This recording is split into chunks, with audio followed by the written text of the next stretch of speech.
মহার্ঘ ভাতা ৪৫% বাড়ানো হলো। সরকারি চাকরিজীবীদের জন্য বিশাল সুখবর। দর্শক, সরকারি চাকরিজীবীদের জন্য আজকে রয়েছে এক বিশাল সুখবর। এমন একটি ঘোষণা এসেছে যা অনেকেই হয়তো এখনো জানেন না। মহার্ঘ ভাতা ৪৫% পর্যন্ত বাড়িয়ে দেওয়ার একটা বড় সিদ্ধান্ত নেওয়া হয়েছে এবং এটা শুধু কল্পনা নয়, খবরে আসছে নানা রকম সূত্র থেকে এই তথ্য।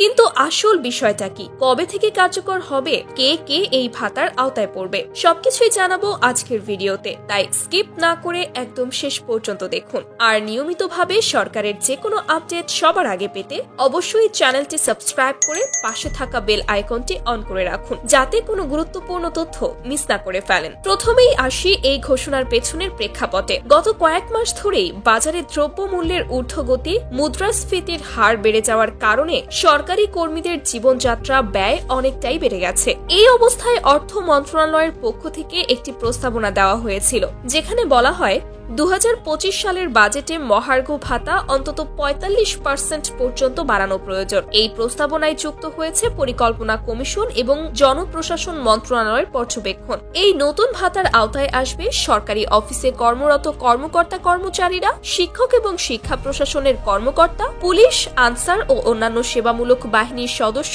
এমনকি কিছু চুক্তিভিত্তিক নিয়োজিত ব্যক্তিও এই সুবিধার অন্তর্ভুক্ত হবেন বলে প্রাথমিক খবরে জানা যাচ্ছে। বর্তমানে যাদের মূল বেতন ২৫,০০০ টাকার বেশি, তাদের জন্য এই মহার্ঘ ভাতা অর্থের দিক দিয়ে অনেক বড় সহায়তা হবে। উদাহরণস্বরূপ, যদি কারো মূল বেতন হয় ৩০,০০০ টাকা, তাহলে তার ৪৫% মহার্ঘ ভাতা দাঁড়াবে প্রায় ১৩,৫০০ টাকা। একটি অভ্যন্তরীণ চিঠিতে বলা হয়েছে এই সিদ্ধান্ত বাস্তবায়নের প্রক্রিয়া শুরু হয়েছে এবং চূড়ান্ত গ্যাজেট প্রকাশ হতে পারে আগামী মাসেই। তবে বিষয়টা এখানেই শেষ নয়। অনেকেই প্রশ্ন তুলেছেন, বাজেটে এই বাড়তি অর্থ কোথা থেকে আসবে? সূত্র বলছে, এর জন্য বাজেট পুনর্বিন্যাসের মাধ্যমে কিছু খাতের ব্যয় কমানো হতে পারে। বিশেষ করে প্রশাসনিক খরচ, অপ্রয়োজনীয় ভ্রমণ খরচ ও সেমিনারের মতো কিছু কার্যক্রম কমিয়ে এনে বেতন খাতে বরাদ্দ বাড়ানো হবে। এছাড়াও কর্পোরেট ট্যাক্স ও কিছু আমদানিকৃত বিলাসবহুল পণ্যের ওপর শুল্ক বাড়ানোর কথাও ভাবা হচ্ছে। এই সিদ্ধান্তটি শুধু রাজধানী কেন্দ্রিক নয়, সারা দেশে যেমন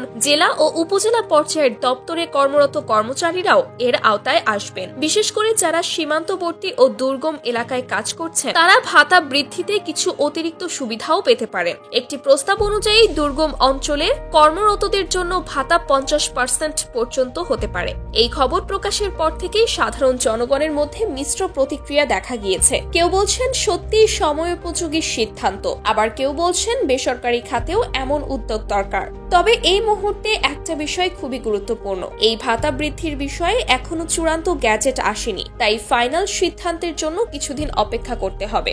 অনেক ভুয়া পেজ বা ইউটিউব ভিডিওতে বিভ্রান্তিকর তথ্য দেওয়া হচ্ছে, তাই আপনি যদি সঠিক আপডেট পেতে চান তাহলে আমাদের চ্যানেলটি সাবস্ক্রাইব করে রাখুন। তো দর্শক, এতক্ষণে নিশ্চয়ই বুঝতেই পারছেন, সামনে সরকারি চাকরিজীবীদের জন্য বড় সুযোগ আসতে যাচ্ছে। মহার্ঘ ভাতা ৪৫% বাড়ানো কেবল সংখ্যার খেলা নয়, এটি জীবনের সাথে জড়িত। আপনার কি মতামত? এই সিদ্ধান্ত নিয়ে নিচে কমেন্টে লিখে জানান। আর এমন আপডেট সবার আগে পেতে আমাদের চ্যানেলটি সাবস্ক্রাইব করুন এবং পাশে থাকা বেল আইকনটি অন করে রাখুন। আজ এই পর্যন্তই, দেখা হবে পরবর্তী আপডেটে। ভালো থাকুন, সুস্থ থাকুন, আল্লাহ হাফেজ।